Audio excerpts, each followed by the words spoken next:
말씀입니다. 오늘 말씀 제목은 하나님 그리고 하나님 나라입니다. 하나님 그리고 하나님 나라.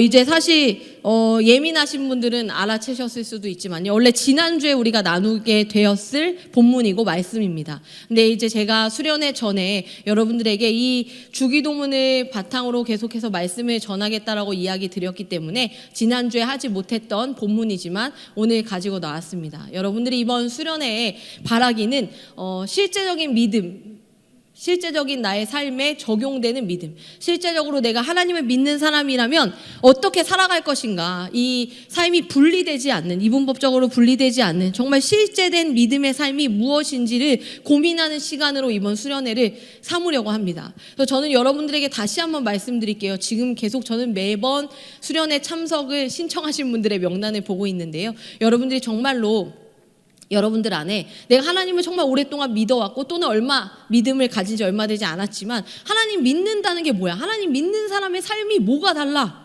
하나님 믿는 사람과 믿지 않는 사람이 어떤 삶이 다르다는 거야? 어떻게 사는 게 다르다라는 거에 대한 고민들이 있으실 거라고 생각해요. 더 다시 말씀드리면 하나님을 믿는다고 하지만 하나님을 믿는 것은 믿는 대로, 교회 안에서의 믿음은 믿음대로 있는데 내가 삶의 자리로 가면 그냥 하나님 믿지 않는 사람과 내 삶에 별다른 것이 없는, 하나님이란 대단한 존재가 내 삶에 거하심에도 불구하고 마치 그 하나님이라는 존재가 없는 사람과 별 다른 게 없는 신앙생활을 하고 있는 저와 또 우리 많은 청년들을 위한 수련회 자리입니다. 그래서 여러분들이 꼭 이번 수련회에 참여하셔서 내 삶의 그 신앙이 해결되지 않는 거 있잖아요. 마치 이제 계단을 오르는 것처럼 언젠가 내 신앙이 성장하는구나 느끼셨던 시점이 있다면 아마 지금 여러분들 청년들은 아마 쭉 이렇게 또 쭉 가면 다행인데 이렇게 내려가는 사람도 있을 것이라고 저는 생각해요. 올라가기가 참 쉽지가 않거든요. 그 믿음의 어떤 단계를 극복하기 위해서 여러분들이 이번 수련회에 꼭 참여하시길 바라고요. 오늘 꼭 참여, 아직 내가 신청 안 했다면 오늘 집에 가기 전에 쓰고 가세요. 제가 어제의 명단과 다른지 확인해 보겠습니다. 어쨌든 오늘 그래서 우리가 함께 같이 나눌 말씀은요, 하나님 그리고 하나님 나라입니다. 여러분들도 하나님 나라라는 표현을 많이 들어보셨을 거예요. 하나님 나라가 도대체 뭘까? 우리가 하나님 나라라고 이야기하면 어렸을 때부터 지금까지 생각하는 것은 바로 천국입니다. 천국. 이러한 찬양 있잖아요. 돈으로도 못 가요 하나님 나라라는 그 찬양을 어렸을 때부터 우리는 들었기 때문에 어떠한 생각을 하냐면 이 천국이란 곳은 우리가 죽어야 가는 곳이야. 제가 어렸을 때 그런 생각한 적이 있어요. 제 초등학교 4학년 때 갑자기 이렇게 돌아 누워서 잠을 자는데, 제가 돌아 누워서 잠을 잘 때 제 눈앞에 이렇게 어떠한 어두운 틈이 이렇게 항상 그 집에 이 장식장 사이에 틈이 보였거든요. 그 어두운 틈을 이렇게 4학년짜리 애가 이렇게 바라보고 누워서 잠들려고 할 때 갑자기 문득 그런 생각이 드는 거예요. 천국이 없으면 어떡하지? 제가 아마 이런 이야기를 이전에 한 적이 있을 겁니다. 천국이 없으면 어떡하지? 천국이 없으면 어떡하지? 내가 천국이 없고 그냥 내가 죽으면 끝나는 거면 어떡하지? 이러한 생각을 한 적이 있던 것 같아요. 그렇다면 이제 내가 그렇다면 하나님 열심히 믿을 필요가 있나? 교회를 굳이 이렇게 일요일마다 귀찮아 죽겠는데 갈 필요가 있나? 뭐 기타 등등부터 해서 마지막은 두려움으로 끝났는데요. 근데 내가 관에서 깨어나면 어떡하지? 그 4학년이니까요. 내가 천국이 없다고 생각해서 그냥 죽었는데 끝났는데 관에서 살아나면 어떡해? 뭐 이런 그 갖가지 생각을 뭐 1시간 넘도록 혼자서 밤에 몽상처럼 하다가 잠들었던 기억이 제 초등학교 4학년 때 있습니다. 우리가 천국이라고 생각하면요, 죽어서 가는 곳. 제가 이번에 장례를 치르면서요, 사실 이제 저도 나이가 아주 많지는 않거든요. 앞자리만 먼저 공개한다면 앞자리는 3이거든요. 저와 3 비슷한 여기 청년들 계시잖아요. 근데 이번에 이제 장례를 저희가 상주가 돼서 이 장례를 진행하는 시간들을 저희는 갖게 됐어요. 저와 저희 남편과 저희 신우와 셋이서 앉아가지고 어떻게 하지 하면서 이제 이 장례를 3일 동안 진행해 나갔는데요. 그 여정 속에서 저는 하나님을 믿는 사람들의 그 마지막은 어떠한 모습인가, 특별히 저희 어머니의 그 마지막 장례를 보면서 하나님을 바라보고 하나님 앞에 기도하며 살아온 어떤 한 여인의 삶이 어떻게 마무리가 되는가를 저는 보았어요. 그걸 보면서 하나님 나라 정말 있구나, 하나님 살아계시구나 라는 것을 다시 한번 깨닫는 시간이었습니다. 근데 그 하나님 나라가 정말 있구나 라고 생각했던 그 지점은요, 우리 어머니가 천국을 가셨어라고 고백하는 그 믿음의 고백만을 말하는 것이 아니라요. 이 현재적인 하나님 나라를 저는 경험했다라는 거예요. 현재적 하나님 나라라는 표현이 있습니다. 현재적 하나님 나라라는 것은 뭐냐면요. 우리가 죽어서 가는 곳이 하나님 나라, 물론 그 곳이 있지만 우리의 삶에서 하나님을 믿는 사람은 하나님 나라를 살아간다라는 거예요. 그게 바로 현재적 하나님 나라입니다. 어머니는 하나님 앞으로 가는 그 마지막 장례를 우리는 지냈지만 가족들, 특별히 이제 저희 세 명은요, 이 하나님을 믿어왔던 이 목회자 둘과 또 청년 리더인 저희 신우까지 우리 셋이 어떠한 것을 느꼈냐면 그 어머니의 마무리되는 장례 가운데 우리 셋이 하나님 나라를 경험하는 거예요. 아, 하나님이 함께 하신다. 하나님이 살아계시는구나 하는 것들을 느꼈다라는 겁니다. 우리에게 그 하나님 나라는요, 언제나 이렇게 현재적 하나님 나라로 있습니다. 하나님 나라는 죽어서 가는 곳이 아니라는 거예요. 제가 이제 유치부 사역을 할 때 한 아이가 이렇게 말했습니다. 7살짜리 아이였는데요. 그 아이가 이렇게 얘기하는 거예요. 그 아이의 할머니가 아이를 전도해서 이제 교회에 나오는 아이였는데 할머니가 이제 권사님이셨어요. 근데 어느 날 물어보더라고요. 전도사님 있잖아요. 우리 할머니를 보니까 그러니까 저렇게 할머니가 될 때까지 교회에 다녀야 되는 거예요? 라고 물어보더라고요. 그래서 그렇지. 세상에. 그럼요. 전사님 저 할머니 되면 올게요. 이렇게 말하는 거예요. 그리고 정말로 그 뒤로 2년 동안 교회를 안 나오는 거예요. 연락을 해도 안 나와요. 왜냐하면 자기는 지금 꼭 굳이 교회를 안 나와도 된다라는 거예요. 왜냐하면 어차피 천국 갈 건데 할머니쯤 됐을 때부터 열심히 다녀도 되지 않겠냐라고 생각하는 거예요. 7살짜리의 생각입니다. 물론 2년 뒤에 다시 초등학교에 가고 삶이 피곤했는지 다시 교회로 감사하게 돌아왔지만 여러분들도 혹시 같은 생각하고 계세요? 내가 하나님을 믿고 싶어요. 그리고 하나님을 믿고 천국과 지옥이 굳이 있다면 그러한 불편한 이야기 듣고 싶지 않지만 굳이 있다 치면 지옥보다는 천국이 낫지 않나? 이런 생각하세요? 그러면 일단 젊은 날에는 즐길 만큼 다 즐기고 굳이 일요일에 교회에 나와가지고 이렇게 예배드리고 봉사하고 섬기느니 적당히 유유자적하게 살다가 내가 이제 좀 인생을 마무리할 때가 얼마 안 남았구나 싶을 때부터 교회에 나와서 하나님을 찾아도 되지 않을까라고 생각하는 사람들이 적지 않게 있는 것을 저는 발견합니다. 그것은요, 내가 죽었을 때 하나님 나라에 간다라는 생각을 하는 사람들이라는 거예요. 그러니까 내가 삶을 살 때 하나님이 내 삶에 없다라고 여기는 사람들이 그렇게 말하겠죠. 그렇다면 여러분들에게 한번 질문해 보겠습니다. 여러분들은 지금 살아계시잖아요. 심장이 뛰고 계시고 한창 젊은 날에 살고 계십니다. 여러분들의 지금의 이 젊은 날의 인생, 많은 것들을 선택하고 고민해야 되는 이 시기 가운데 하나님이 없이 살고 싶으세요? 하나님과 함께 살고 싶으십니까? 한번 손을 들어볼게요. 나는 하나님과 함께 살고 싶다 하시는 분. 네, 좋습니다. 내려보세요. 그렇다면요, 하나님과 함께 사는 거, 그 살아계신 하나님을 경험하면서 살아야 된다라는 거예요. 그런데 이 젊은 날에 나는 교회와 상관없이 신앙생활하지 않고 살아가겠다라는 것은 하나님의 살아계심과 무관하게 하나님은 계시든지 마시든지 제가 좀 더 나이 먹으면 올게요. 제가 신앙생활이 필요할 때쯤 찾아오겠습니다라고 하나님을 이렇게 박제해 두고 내가 나중에 죽어서 천국을 가면 되겠다라는 생각으로 신앙생활을 하면 안 된다라는 겁니다. 우리는 지금 이 현재의 삶의 자리에서 하나님을 충만히 느끼고 하나님 나라를 살아가는 것이 필요하고요. 그 하나님 나라가 지금 우리와 함께 하고 있다라는 거예요. 하나님 나라가 임하에 있습니다. 그 임하신 하나님 나라를 우리가 함께 같이 살아가는 겁니다. 그렇다면 우리는 오늘요, 제 말씀의 이 제목에 있어요. 하나님 그리고 하나님 나라요. 하나님 나라가 뭐냐라고 이야기하려면 먼저 하나님에 대해서 우리가 생각을 해봐야 합니다. 하나님, 오늘 우리가 읽은 마태복음 6장 9절 말씀에 이렇게 나옵니다. 하늘에 계신 우리 아버지여 이름이 거룩히 여김을 받으시오며. 제가 어제 우리 예배팀에게 미리 이번 수련회에 대한 중요한 내용들을 나눠서 오늘 한 번 더 반복해서 나누게 돼서 2번 듣는 친구들도 있을 텐데요. 이 하나님이 거룩히 여김을 받는 존재라는 것을 기억해야 합니다. 하나님은 그러니까 거룩하신 하나님이에요. 거룩하신 하나님. 거룩하게 여기다라는 말은 헬라어의 하기아스테토, 구별하다라는 의미를 가진 말입니다. 이 거룩하게 여긴다는 건 구별된 것을 말해요. 우리가 기독교 신앙의 아주 중요한 포인트는 뭐냐면요, 구분이 아니라 구별입니다. 구분이 아니라 구별. 구분은요, 아주 쉽게 볼 수 있는 게 이거예요. 물과 기름을 막 이렇게 섞였는데 딱 보면 물은 물대로 기름은 기름대로 있잖아요. 이게 구분입니다. 구분. 우리가 하나님을 믿는 사람으로서 이 세상을 살아갈 때요, 구분된 삶을 사는 사람들이 있어요. 다시 말하면 나는 교회에서 살아가고 있는 이 모습을 지킬 거야 하면서 세상에서도 내 신앙을 고수하면서 세상의 사람들에게는 다소 딱딱한 채 내 이 신앙을 유지하겠어, 이렇게 사는 거 옳지 않아라고 손가락질하며 신앙생활을 하는 분들도 계십니다. 이분법적으로 나눠서요.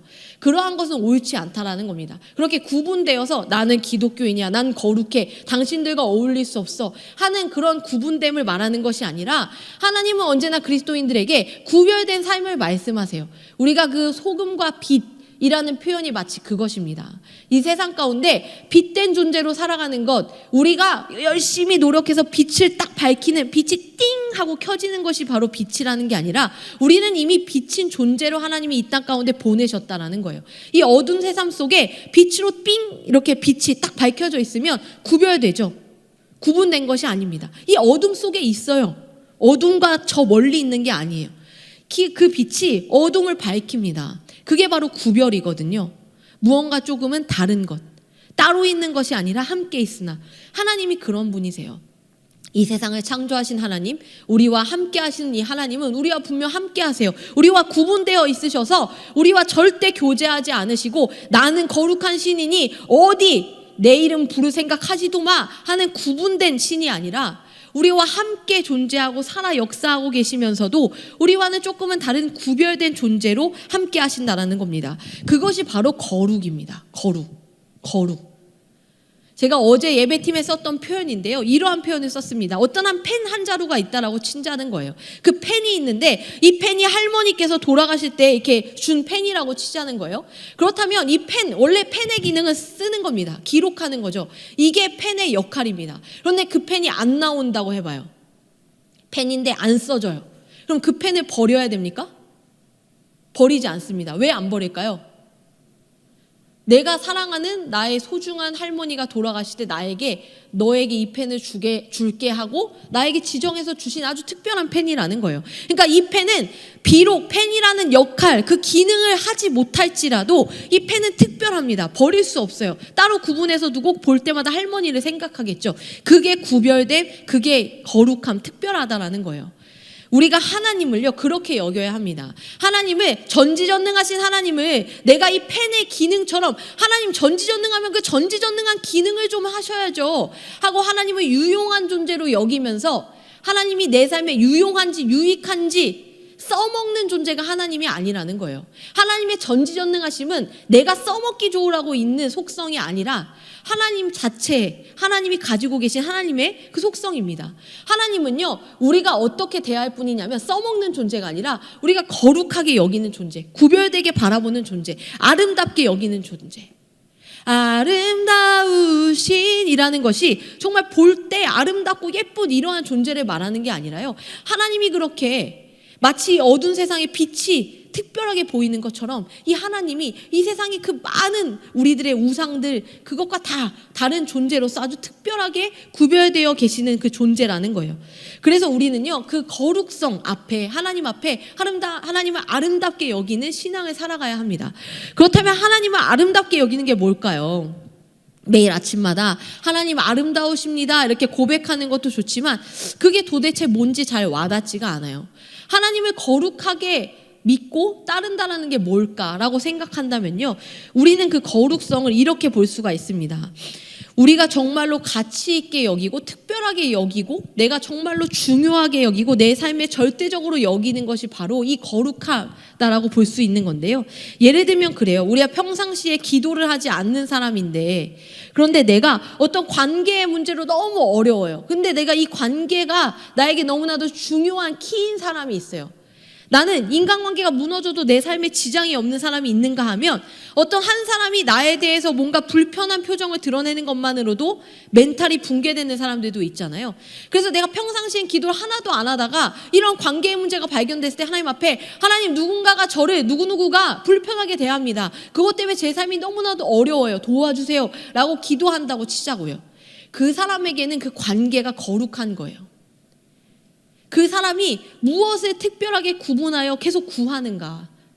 내 삶에서 다른 것에는 그다지 필요를 안 느끼면서도 내가 이 부분에서 있어서만큼은 아킬레스건처럼 자꾸 그것만을 특별하게 여기고 그것에 있어서 무너뜨리는 어떠한 그 키, 그래서 그것만큼은 하나님 앞에 계속 구하는 나에게 특별하게 구별된 어떠한 존재, 그것이 뭐냐라는 거예요. 근데 만약 내가 하나님을 거룩하게 여기는 존재로 살아가고 있다면 우리는요, 나에게 어떠한 일이 있건 없건과 상관없이 날마다 하나님을 찾을 수 있어요. 왜냐하면 나에게 가장 구별된 특별한 존재, 특별한 것, 그분은 하나님이시니까요. 그래서 날마다 하나님을 구하는 겁니다. 그런데 내가 하나도 하나님을 구하지 않다가 나의 어떠한 문제들, 나에게 어떠한 중요한 존재들에게 발생되는 것이 있을 때만 하나님 앞에 기도한다면 그것이 나에게 가장 거룩하게 여김을 받고 있는 존재라는 거예요. 달리 표현하면 어찌 보면 우상이라고 할 수 있겠죠. 그래서 여러분들의 삶에 여러분들이 정말로 하나님을 구별하여 거룩한 존재로 믿고 따르고 계시다면 날마다 하나님 앞에 나아가십시오. 날마다 하나님을 구하는 거예요. 하나님, 거룩하신 하나님, 오늘도 내가 하나님 앞에 나왔습니다. 하나님, 내가 오늘도 하나님 앞에 기도합니다. 하나님, 나의 삶을 인도하여 주시옵소서. 어떠한 특별한 기도가 아니어도 그냥 날마다 하나님을 부르는 것, 그것만으로도 여러분들의 기도는 완성됩니다. 그렇게 기도하는 거죠. 그렇게 거룩하시고 아름다운 존재 하나님이요, 하나님 나라 가운데 임하시는 거예요. 그 하나님 나라가 우리의 삶에 현재적으로 임하는 것이 바로 하나님 나라를 살아간다라는 건데요. 그다음에 이 하나님 나라가 뭐냐? 이 주기도문에 오늘 읽은 본문의 10절에 이렇게 시작합니다. 나라가 임하시오며 라고 시작합니다. 나라가 임한다라고 이야기해요. 어떤 나라가 있어요. 근데 우리가 그 나라를 가는 게 아니라 나라가 임한다는 겁니다. 그러니까 나라가 온다라는 거예요. 내 삶에 어떠한 나라가 온다. 근데 이 나라는 하나님의 나라가 온다라는 거예요. 하나님 나라가 내 삶에 임하는 겁니다. 나라라고 하면요, 우리 여러분들이 이제 고등학생 때 배웠던 그 표현들, 국가의 3요소 기억하세요? 국가의 3요소? 뭐가 있죠? 국민 좋습니다. 또? 네, 더 이상 묻지 않을게요. 우리의 지식은 대학을 들어가면서 다 없어졌으니까요. 국민과 영토와 주권이 있잖아요. 이 세 가지가 국가의 3요소죠. 그 어떠한 것이 중요하냐가 이제 초점인데, 이 하나님 나라에서 이 나라라는 표현은요, 좀 더 가까운 표현을 찾아본다면 왕국이에요. 킹덤, 왕국입니다. 왕국은 왕의 국가라는 뜻이죠. 그러니까 그냥 일반적인 나라가 아니라 왕이 존재하는 나라라는 거예요. 그래서 이 왕이 존재하는 이 왕국, 하나님 왕국에서 중요한 것은 국민, 영토, 주권 중에 먼저 주권이 중요합니다. 누구에게 주권이 있느냐? 하나님이라는 이 우리의 왕 대신 존재에게 주권이 있는 나라가 바로 하나님의 나라라는 거예요. 그 하나님의 나라가 우리의 삶에 임했다라는 것은요, 우리가 그 하나님 나라에 살고 있다라는 거거든요. 그렇다면 우리의 삶에 우리가 살아가고 있는 이 나라, 그냥 실질적으로 살고 있는 대한민국 말고 내 영혼에 임한 이 하나님 나라의 주인이 하나님이시라는 거예요. 하나님께 주권이 있다라는 겁니다. 그럼 좀 더 정리해서 말하자면 하나님 나라를 살아가는 삶이라는 것은 하나님이 내 삶의 주인이 되신 존재로서 그 나라에 내가 살아가고 있다라는 거예요. 그게 바로 하나님 나라입니다. 어떤 공간적인 것을 말하는 것이 아니라 하나님 나라, 내 영혼 가운데 살아있는 그 하나님의 나라, 하나님의 주권적인 통치, 그것을 말하는 것이 바로 하나님의 나라라는 겁니다. 그래서 우리는 이 하나님의 통치가 있는 하나님의 나라를 살아가고 있는데, 이 하나님의 나라에서 이 하나님이 어떠한 존재냐면요, 사랑이시잖아요. 하나님의 사랑이세요. 하나님이 사랑인 것은 아주 명백합니다. 그 무엇보다 하나님의 많은 속성 중에 가장 메인이 되는 것을 하나 꼽으라면 하나님의 거룩성과 하나님의 사랑인데요. 왜 사랑이 중요하냐면 하나님이 그렇게 사랑하기 때문에 이 땅 가운데 예수 그리스도를 보내주셨잖아요. 그리고 그게 복음이잖아요. 하나님에게는 사랑이 아주 중요한, 하나님을 짜면 안 되겠지만 짠다면 사랑이 하나님에게 뚝뚝 떨어지는 그러한 분이 바로 하나님이라는 거예요. 그래서 하나님의 통치를 받는 모든 삶은 사랑으로 가득해야 합니다. 사랑받는 사람, 사랑을 누리는 사람, 그게 바로 하나님 나라를 살아가는 삶의 모습이에요. 사랑이 충만하게 넘쳐나는 사람은요, 사랑 가운데 살아가는 사람은요, 그것이 그냥 막 이렇게 간당간당하게 주어지는 영역 정도가 아니라 예수 그리스도를 죽기까지 하심으로 건져낸 그 사랑, 그것은 완전하고 충만한 것이기 때문에 그 사랑을 누린다면 우리는요, 뭔가 결핍, 우리 안에 결핍과 불안과 초조가 아니라 언제나 기쁨과 감사와 충만으로 살아갈 수 있는 삶이라는 겁니다. 근데 그 하나님이 왜 정말 사랑이다 라고 말할 수 있냐면, 사실은 여러분들 중에 하나님이 막 사랑이기만 하지 않게 느껴지는 분들도 계실 거예요. 저 어렸을 때 그랬어요. 하나님이 사랑이기만 한 것 같지 않고 하나님이 좀 무서울 때가 있는 거예요. 하나님이 잘못한 건 벌하시잖아. 하나님이 분명히 이 부분은 벌하신 걸 거야. 벌하실 거야. 이렇게 생각하면서 하나님을 두렵게 여겼을 때가 있습니다. 근데 우리가 하나님을 경외한다라는 것은요, 하나님이 내가 잘못하면 두고 봐. 너 벌점 1점, 벌점 2점 하면서 벌점 10점이 모아지면 네 인생에 망할 수 있도록 폭탄 하나를 보내주지. 이러한 하나님이라서 두려워하는 것이 경외가 아니라, 하나님은 감히 인간이 접근할 수 없는 무한한 존재로서 내가 상상할 수 없는 지혜를 가지신 분이기 때문에 경외하는 겁니다. 경외하는 것. 우리가 그러잖아요. 우리가 사실 이성 간에도요, 여성과 남성이 서로 처음에 어렵잖아요. 막 보고 막 심쿵해가지고 어려운 게 아니라 나와 너무나도 다른 존재라 어렵잖아요. 쟤는 왜 저렇게 말할까? 저게 무슨 말이지? 이러한 생각하잖아요. 뭐 화성에서 온, 금성에서 온 그 이야기처럼 너무나도 다른 존재. 근데 하나님은요, 그 정도의 다름이 아니세요. 아예 우리가 생각할 수 없는 존재세요. 그렇기 때문에 우리는 어떻게, 이분은 어떠한 분인지 상상할 수도 없고 규정 지을 수도 없는, 우리의 지식으로 설명할 수 없는 존재이기 때문에 경외하는 것이지, 하나님이 나에게 벌점을 먹여서 벌을 주실 분이라서 두려워 떠는 그러한 존재가 아닙니다. 그렇다면 하나님이 사랑이라는 걸 우리가 어떻게 볼 수 있냐? 사실은요, 우리 모든 믿는 사람의 삶에 하나님의 나라가 임합니다. 그죠? 그런데 하나님이요, 그 하나님 나라가 임한다는 것은 아까 말씀드렸던 대로 하나님이 주인이신 삶을 살아가야 되는데, 한번 여러분들에게 물어볼게요. 여러분들의 삶을 생각해 보세요. 여러분들은 하나님이 주인이 된 삶을 살고 있습니까? 우리 교회는, 우리가 그동안 거쳐왔던 모든 교회, 우리가 바라보는 이 세상의 모든 교회는 하나님이 주인이신 그러한 모습으로 교회들이 가고 있습니까? 안타깝지만 그러지 못하죠. 그죠? 저도 그렇고요. 다 자기 마음대로 합니다. 자기 신앙. 교회도 마찬가지예요. 우리가 하나님의 말씀대로 살아가고 하나님의 말씀대로 따르는 것이 교회라고 하지만, 교회에 하나님 말씀보다 그것 못지않게 중요한 게 있어요. 교회의 전통입니다. 이 교회들마다 중요하게 여기는 전통이란 것이 있어요. 그 전통을 어떻게 느끼냐면, 내가 다른 교회에 가보면 알아요. 이 교회에서 계속 잘할 때는 알 수가 없습니다. 근데 내가 다른 교회 가보면 뭐지? 이 교회도 교회인데 왜 내가 다니는 교회랑 다를까? 그 교회마다 전통이 다 있는 거예요. 사람이 하나님의 말씀만 붙들고 살아가면 너무나도 좋은데, 우리에게 가장 익숙하고 편하고 인정할 만한 전통도 함께 가지고 갑니다. 그렇게 교회가 존재할 때는요, 하나님이 주인이실 수가 없어요. 사실은 하나님이 주인일 때 이 코로나의 시기에 교회들은 어떻게 움직여야 했을까요? 이 세상 가운데 교회가 정말 빛된 역할들을 감당하기 위해서 이기적일 수가 없잖아요.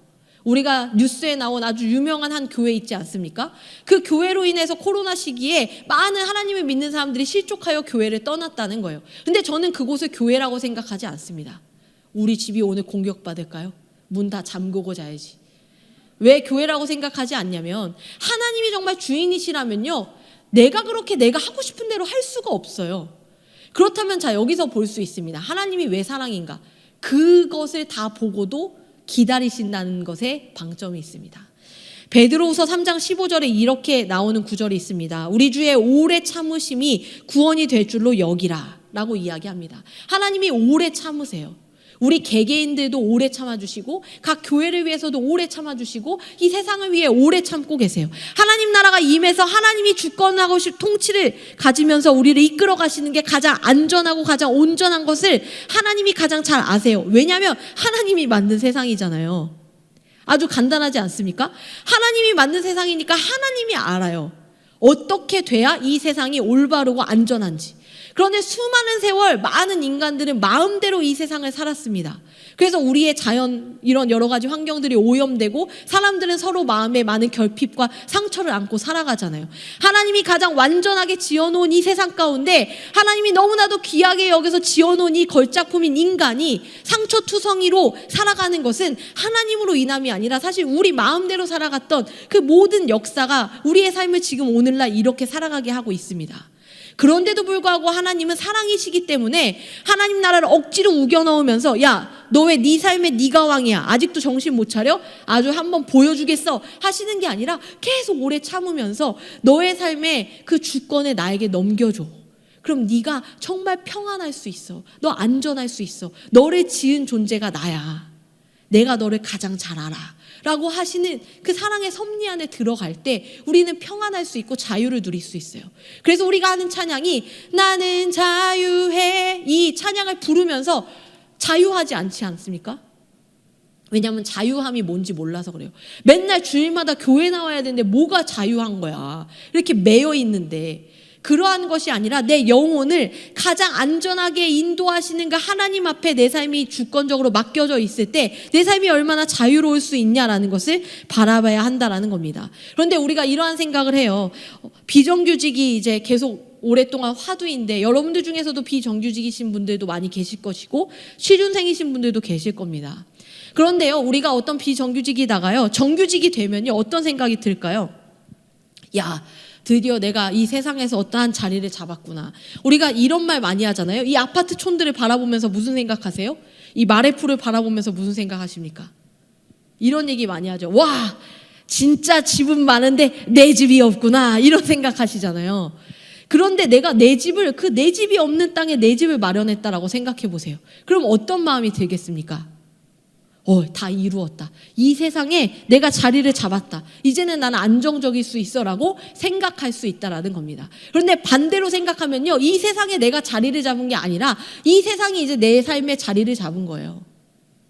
이 세상에 내 삶의 자리를 내준 겁니다. 그래서 이제 나는요 어떻게 살아가게 되냐면 무언가 비정규직에서 정규직이 되었고 집이 없는 상태에서 집을 갖게 되었고 무언가 없는 상태에서 유를 있는 상태가 되었는데 나는 분명히 안정적이어야 하는데 우리의 영혼은 계속해서 뭔가 불안정하고 계속해서 공허할 뿐만 아니라 계속해서 무언가를 더 채워야 하는 그런 피로감이 우리의 삶에 있을 겁니다. 왜냐하면 이 세상이 내 삶의 자리를 잡아서 그렇습니다. 이 세상이 내 삶의 자리를 잡으면 내 삶이 이 세상의 논리와 원리대로 살아가줘야 돼요. 계속 뭔가 갖춰야 됩니다. 계속 뭔가 모아야 되고 계속 뭔가 쌓아야지 이 세상에서 살아갈 수 있어요. 근데 하나님 나라를 사는 사람은요 아무것도 없어도 하나님이 주인이셔서 하나님이 살게 하는 삶을 사는 거예요. 그러니까 목사님 답답한 소리 하지 마세요. 저도 말하면서 답답해요. 정말 어려운 걸 아니까요. 저도 결혼할 때 답답했어요. 한 푼도 없어가지고. 한 푼도 없어서 저희 남편이 말했습니다. 너무너무 뜨겁게 사랑하지만 이참에 저희의 사랑 한번 자랑하면서 너무너무 뜨겁게 사랑하지만 1년만 있다 결혼하자는 거예요. 그래서 제가 말했어요. 1년 뒤에 뭐가 달라지냐 했더니 1년 동안 열심히 돈을 모을게라고 말하더라고요. 1년 동안 돈 모은다고 가망이 없어. 사역자가 돈을 모아서 뭐 얼마나 모아 갱 하자 빨리 하자 하면서 결혼을 했거든요. 근데 그 결혼을 할 때 제가 그냥 하자 하면서도 제 안에 불안이 있었습니다. 그렇게 기도하는데 어느 날에 하나님이 저에게 주신 아주 특이한 장면이 하나 있어요. 제가 이렇게 밖을 바라보는데 아파트가 막 건설되고 있었어요. 그것을 이렇게 바라보는데 그날 제가 어떤 한 예배의 자리에 갔어요. 제가 늘 가는 예배의 자리는 아니고요. 그냥 그날 처음 엄마를 따라서 갔던 예배의 자리에서 처음 뵙는 목사님이요. 이렇게 이야기를 하시는 거예요. 말씀을 전하시다가 중간에 갑자기 뚱 끊고 이렇게 말씀하셨습니다. 하나님이 저 밖에 지어지는 아파트를 바라보라고 하십니다. 그래서 제가 생각했어요. 갑자기? 흐름에도 안 맞게? 건방진 교만함으로 제가 목사님의 설교를 판단하는 거죠. 왜? 하고 그래서 아파트를 바라봤어요. 그때 이렇게 얘기하시는 거예요. 저도 왜 설교 중에 이것을 전하라고 하나님이 마음을 주시는지 모르겠지만 저 아파트는 지금 누가 짓고 있습니까? 그랬더니 사람이 짓고 있습니다. 막 이렇게 대답했어요. 그렇다면 저 아파트의 주인은 누구죠? 그러니까 다들 우물쭈물 뭐 주인이 누군가? 어느 업체 거야? 막 이렇게 하나님이라고 하십니다. 라고 이야기하시는 거예요. 하나님이요, 저 아파트의 주인은 당신이라고 말씀하셨어요. 사람이 지을 뿐. 그러니까 하나님이 살 곳 안 주겠냐라고 말씀하십니다. 믿음으로 반응하십시오 하고 다시 설교를 이어가는 거예요. 그래서 혼자서 어머 미쳤나봐 하나님 미쳤나봐 나 들으라고 한 것 같지 막 이러면서 그래서 결혼을 결단했습니다. 그리고 다행히도 길에서 살지 않고 있어요. 하나님이요, 우리의 삶에 어떤 주인이 되신다라는 것은요, 그러한 삶을 살아가는 건데, 우리의 삶에 하나님의 사람은요, 계속해서 무언가 채워도 자연스럽게 공허할 수밖에 없습니다. 그것은 사단이 주는 공허함이 아니에요. 내가 욕심이 많아서 공허한 게 아니라 우리의 본질과 본성 자체가 이 땅에 거하는 존재가 아니라 영적인 존재여서 그렇습니다. 우리의 성분을 따지자면 눈에 보이는 육이 있지만 사실 가장 중요한 우리의 어떤 특이성은 영성이에요. 영이라는 존재. 하나님이 이 세상의 모든 것과 다르게 창조한 한 가지 영. 인간은 영적인 존재여서 하나님과 소통할 수 있는 유일한 존재입니다. 그렇기 때문에 이 세상의 육적인 것들, 눈에 보이는 이 세상을 살아갈 때 영인 인간이 이 세상의 온전한 만족을 누리며 안정감을 느낄 수가 없어요.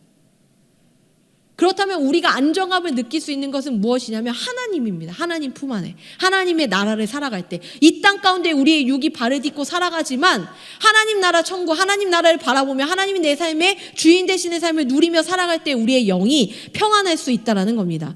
그래서 우리는요, 염려하지 말아야 합니다. 염려하지 말아야 합니다. 오늘 읽었던 말씀 마태복음 6장에서 26절 말씀을 잠깐 보겠습니다. 여러분들이 성경 있으신 분들 한번 볼까요? 26절 27절인데요. 제가 읽도록 하겠습니다. 공중의 새를 보라. 심지도 않고 거두지도 않고 창고에 모아들이지도 아니하되 너희 하늘 아버지께서 기르시나니 너희는 이것들보다 귀하지 아니하냐. 너희 중에 누가 염려함으로 그 키를 한 자라도 더할 수 있겠느냐. 31절 32절도 읽습니다. 그러므로 염려하여 이르기를 무엇을 먹을까 무엇을 마실까 무엇을 입을까 하지 말라. 이는 다 이방인들이 구하는 것이라. 너희 하늘 아버지께서 이 모든 것이 너희에게 있어야 할 줄을 아시느니라. 33절입니다. 그런즉 너희는 먼저 그의 나라와 그의 의를 구하라. 그리하면 이 모든 것을 너희에게 더하시리라. 제가 안 좋아했었던 그 말씀 다시 오늘 읽습니다. 하나님이요 이야기하십니다. 공중의 새를 봐. 쟤는 아무것도 안 하는데 먹이잖아 라고 이야기하시는 거예요. 우리의 삶에서 염려하지 않아도 된다라고 말씀하시는 것은 하나님이 우리를 그렇게 귀하게 여기고 하나님이 우리를 먹여 살리기 위해 충분하신 분일 뿐만 아니라 충분히 먹여 살리고 싶어 하셔서 우리의 삶에 온통 관심을 기울이고 계신다라는 겁니다. 그렇다면 염려는 왜 있는 겁니까? 염려가 도대체 뭘까요? 염려라는 것은요, 이러한 겁니다. 염려라는 것은 우리의 삶에서 우리가 미래를 통제하고자 하는 욕망이 있을 때 나타나는 것이 염려라는 거예요. 자, 보세요. 내 미래에 내가 이러한 삶을 살고 싶어 하면 계속 염려하잖아요. 내가 지금 내 월급이 이거밖에 안 되는데 내가 정말 내 삶이 계속 가난하지 않을 수 있을까? 내가 지금 가지고 있는 스펙이 이거밖에 안 되는데 내가 정말로 가정을 이룰 수가 있을까? 내가 우리 집안이 이렇게 상처투성이라서 누구에게 말하고 싶지도 않은 이 연약함이 우리 집안에 있는데 내가 아무리 겉이 떠들썩하다고 할지라도 누군가가 우리 집안의 이 내면을 보게 되면 나를 사랑해 주기나 할까? 뭐 이런 많은 염려들이 우리 안에 막 쌓여 있지 않으세요? 그 염려는 뭐냐면요, 이 미래에 일어날 일들을 내가 내 마음에 맞게 통제하고 싶은 내 욕망, 내 교만이 발동할 때 염려가 있습니다. 염려는 그래서 미래를 향한 거예요. 아직 일어나지 않았지만 내가 원하는 대로 그려졌으면 하는 마음에서 발생하는 부정적인 감정이 바로 염려라는 겁니다. 그런데 우리가 그 미래를요, 내가 통제하고자 하는 욕망을 내려놓고 하나님께 맡겨드린다면 내 안에 염려라는 게 존재할 수 있을까요? 하나님 나라를 살아가고 있는 사람에게 염려라는 단어가 어울릴까요? 염려할 필요가 없다라는 거예요. 그렇다면 어떻게 하면 염려를 안 할 수 있을까? 염려를 이길 수 있을까라고 말한다면 염려가 교만한 자들에게 나타나는 증상이라면 겸손하면 염려하지 않을 수 있을까라고 생각하죠. 그럼 역시 목사님 어렵잖아요. 겸손하고 염려까지 안 해야 되고 얼마나 어려워요. 아니요. 하나님 이렇게 말씀하세요. 겸손한 것도 좋은데요. 뭐라고 이야기하시냐면 오히려 더 너가 얼마나 고귀한 존재인지를 기억해라 라고 말씀하시는 겁니다. 26절이요. 방금 읽었잖아요. 공중의 새를 보라. 심지도 않고 거두지도 않고 창고에 모아들이지도 아니하되 너희 하늘 아버지께서 기르시나니 너희는 이것들보다 귀하지 아니하냐. 너희는 얼마나 귀한데 한낱 미물들도 하나님이 다 먹여 살리는데 너무나도 귀해서 내 손으로 지어서 특별하게 영까지 불어넣은 너를 내가 어떻게 돌보지 않을 수가 있어. 그 존재가 너라는 사실을 제발 기억해. 그게 염려를 이기는 방법이에요. 우리가 겸손해지고 더 믿음으로 나아가기 위해 기도하고 불로불로 하는 것, 그것을 통해서 내가 염려가 없을 수 있을까? 아니요. 그게 아니라 그냥 때로는 아무것도 안 해도 돼요. 그냥 이걸 기억하라는 거예요. 네가 얼마나 소중하고 중요한 존재인지 그 고귀하신 분을 기억하라라는 겁니다. 그래서 우리가 그렇게 하나님 앞에 기도하면서 나아가는 거예요. 나를 귀하게 여겨주시는 가장 거룩하고 특별한 분께 기도하는 겁니다. 그런데 우리가 이렇게 기도할 때가 있어요. 말로는 우리가 겸손하게 하나님 앞에 구해요. 재물을 주세요라고 기도합니다. 재물을 주세요라고 기도해요. 그런데 이렇게 기도하는 거예요. 사실 하나님 제가 재물이 없어요라고 기도하면서 그러니까 그 재물을 어떠한 방법으로 주실지까지도 마음속에 사실 결정하고 기도할 때가 많아요. 잘 볼게요. 주식을 예를 들어 볼까요? 우리 이제 주식을 투자하기 시작한 이 어린이들이 있을 건데요. 자, 우리가 주식을 투자하면 어떻게 기도합니까? 하나님 저에게 재물을 좀 더 주세요. 제가 이번에 주식을 좀 사서 투자하려고 했던 회사가 주가가 좀 올랐으면 좋겠습니다 라고 기도에 말은 하지 않지만 마음에 그게 오르면 좋겠는데, 그래서 하나님 앞에 하나님 저에게 좀 돈 좀 주세요 라고 기도한 다음에 이제 그 어떻게 주가가 올랐는지 확인해 보잖아요. 뭐예요? 그 기도를 내가 문구 안에 넣진 않았어도 내 마음에 하나님 앞에 내가 재물을 구할 때 내가 원하는 방식으로 재물을 주길 원하는 거예요. 내가 어떠한 사람, 배우자 기도하는 부분에 대해서도 마찬가지인 것 같아요. 많은 얘기가 있어요. 유튜브 같은 데 보면 배우자 기도 이렇게 하세요라고 되어 있거든요. 유튜브에서 신앙생활에 대해서 이렇게 하세요라고 말하는 유튜브는 보지 마세요. 하나님의 사람은요, 하나님이 하라고 하는 대로 하는 거지 그 사람들도 우리랑 똑같은 사람입니다. 마치 네이버에 우리가 질문하면 초등학생들이 답을 다는 것과 똑같습니다. 배우자 기도를 하면서 어떤 사람을 정해놓고 저기 우리 하림이가 뒤에 나가 있잖아요. 저 친구랑 저랑 MBTI가 같습니다. 영혼이 통하죠. 제가 하림이를 딱 찍어놓고 하나님 저 친구를 저에게 주세요. 저의 배우자입니다. 이렇게 기도하고 저 친구가 나에게 고백할 때까지 계속 하나님이 이 기도를 들어주나 안 들어주나 본다. 이게 옳은 기도가 아니라요. 하나님 앞에 기도한다는 것은요, 어떠한 것이냐면 하나님께 기도하니 하나님의 방식으로 응답하시도록 기다리는 겁니다.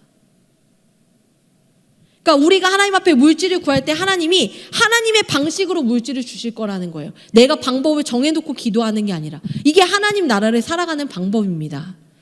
우리가 하나님 앞에 기도할 때요, 돈에 대한 기도를 하는 것이 옳지 않다고 생각하는 사람들이 많이 있어요. 거룩하지 않다라고 여기는 겁니다. 그렇다면 이 세상에 거룩한 게 뭐예요? 거룩한 건 하나님 말고 아무것도 없습니다. 그러면 기도할 수 있는 게 없잖아요. 그게 아니라 반대로 우리는 모든 것들을 다 기도할 수 있어요. 이거는 이제 2주 뒤에 여러분들과 전하게 될 말씀에 나올 내용입니다. 우리는 모든 것을 하나님 앞에 기도할 수 있습니다. 다만 모든 것을 기도하되 그 방법, 그 응답하시는 모양과 방법을 하나님 앞에 맡겨드리는 거예요. 그게 하나님께서 나의 삶의 주인이 되시는, 하나님 나라를 살아가는 사람이 하나님 앞에 구하는 방법입니다. 그게 기도이고요. 우리가 그렇게 하나님 앞에 하나님을 붙들면서 살아가는, 내 삶의 왕이 되시기를 바라며 구하며 살아가는 삶을 통해 그러면 우리는 자유할 수 있어요. 궁극적으로 내가 막 뭘 하지 않아도 돼서 그래요. 이제 내 인생 전체를 맡기는 건 어려울 수 있다면 한 가지씩만 연습을 한번 해보세요.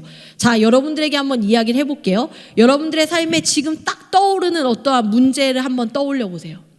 여러분들의 삶에 딱 떠오르는 문제를 한번 떠올려 보세요. 나에게 지금 가장 어렵게 하는 일이 뭐다라고 생각하는 거, 그것을 마음에 딱 떠올려 보세요. 그리고 그 일들을 이제 하나님 앞에 기도하는 거예요. 예를 들면 저는 솔직히 고백할게요. 저는 진짜 인간 관계에 되게 매여서 살았던 적이 있고요.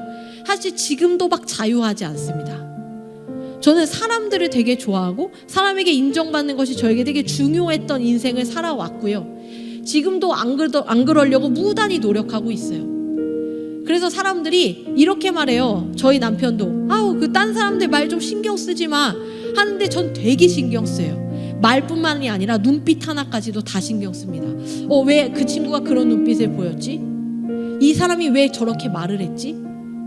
아마 제가 이런 말 많이 할게요. 오늘 힘들어? 이런 말 혹시 들어본 적 있으세요? 제가 봤을 때 그 사람의 눈빛이 저에게 신경이 쓰인 거예요. 제가 그렇게 사람한테 매이면서 살아가거든요. 그런데 때로는요, 내가 암만 노력해도 나를 진짜 안 좋아하는 사람이 있어요. 그럴 때 너무 힘든 거예요. 목사는요, 그게 진짜 힘들거든요. 왜냐하면 나를 정말로 안 좋아하는 걸 뻔히 아는 사람 앞에서 말씀을 전하는 게 얼마나 부담인 줄 아세요? 집에 가고 싶습니다. 그런데 그때 하나님 앞에 기도하는 거예요. 하나님, 누구누구께서 저를 별로 안 좋아하는 거 제가 알고 있어요. 그런데 뭐 어떡합니까? 그 사람도 나도 서로를 떠날 수가 없는데. 그렇게 하나님 앞에 기도하는 거예요. 하나님, 제가 그분께 매이지 않게 해주세요. 그리고 그분도 저에게 매이지 않게 해주세요. 그리고 그냥 하나님 안에서 평안하게 해주세요. 그렇게 기도하거든요. 근데 놀라운 것은 그렇게 관계의 문제에 있어서 이렇게 하나님 앞에 기도하고 나면요, 마음이 편안해요. 왜냐하면 나는 기도했고 이제 그분에게 임하실 하나님의 몫을 바라보고 기다리는 겁니다. 그리고 나서 용기 있게 인사도 해요. 안녕하세요. 다른 때보다 더 반갑게 오버하면서. 왜냐하면 하나님이 하나님의 마음들을 흘려 보내주셨을 거라는 믿음으로. 그러면 그 사람도 네, 안녕하세요. 뭐야 하나님이 뭔가 했나 봐 생각하면서 아주 작은 것부터 한번 시작해 보는 거예요. 내 삶에서 중요한 어떤 무언가들을 하나님 앞에 맡겨드리고, 하나님, 제가 아직 내 삶을 온통을 하나님이 주인 되시라고 맡겨드리기가 참 못하겠어요. 그거 잘 모르겠어요. 아직도 난 너무나도 불안합니다. 그런데 일단 요거 한 조각 한번 맡겨볼게요. 이 한 조각에서 하나님이 살아계심을 제가 충만히 느껴서 2개, 3개, 4개 내 인생 통째로 맡겨드리는 그날 오게 해주세요. 처음부터 통째로 어떻게 맡깁니까? 그러다가 아예 안 맡기고 싶을 수도 있어요. 하나님 앞에 한 조각 한 조각 맡겨보세요. 한 계단 한 계단 맡겨보세요. 그러다 어느새 내 삶 전체에 임하신 그 하나님 나라가 하나님이 통치하심으로 말미암아 내가 자유해지는 그 경험, 그때가 이르게 될 줄 믿습니다. 우리의 삶에 그 하나님이 살아 역사하시고 숨쉬는 것들을 경험하기 원해요. 우리 이 시간에 함께 같이 찬양할 때